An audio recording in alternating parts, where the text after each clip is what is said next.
Над 16.000 места се слободни за полуматурантите, кои на првиот уписен рок не успеа да се запишат во средно училиште. Од утре започнува електронското пријавување за упис, а документите до училиштата учениците треба да ги достават на 1 јуни.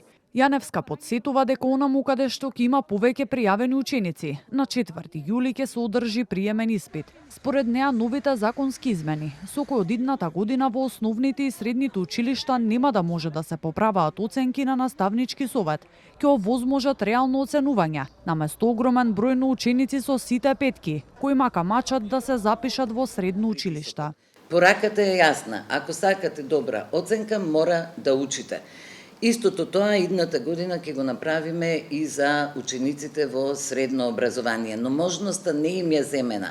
Доколку сакаат да ја поправат оценката и сметаат дека се можеби неправдани или дека доучиле, што не е проблем и да доучиле, можат да излезат на испит пред комисија од тројца, да го полагаат испитот, ако добијат поголема оценка, таа ќе им биде заведена во дневникот. Но дали сумираните податоци по вториот уписан рок ќе покажат дека продолжува негативниот тренд на намалување на бројот на ученици? Според податоците од Центарот за граѓански комуникации, за една деценија бројот на ученици во основните и средните училишта е намален за 27.000. Само од учебната 2022-23 до учебната 2023-24 бројот на средношколци се намалил за речиси 2000.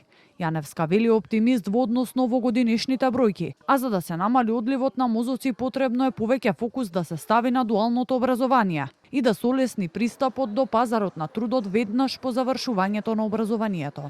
Никаде во светот не се пренасочуваат сите ученици кон високото образование, затоа што државата има потреба од различни кадри, различни профили. Овозможувањето на учениците и студентите веднаш да влезат на пазарот на труд, мислам дека ќе им овозможи да посакаат повеќе да останат во сопствената земја, отколку да одат и надвор, нели, да си ја бараат среќата и животот.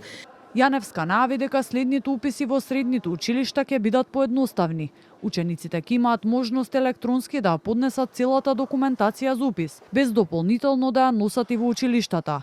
Таа уверува и дека оваа учебна година ќе започне со комплетирани учебници за сите оделенија.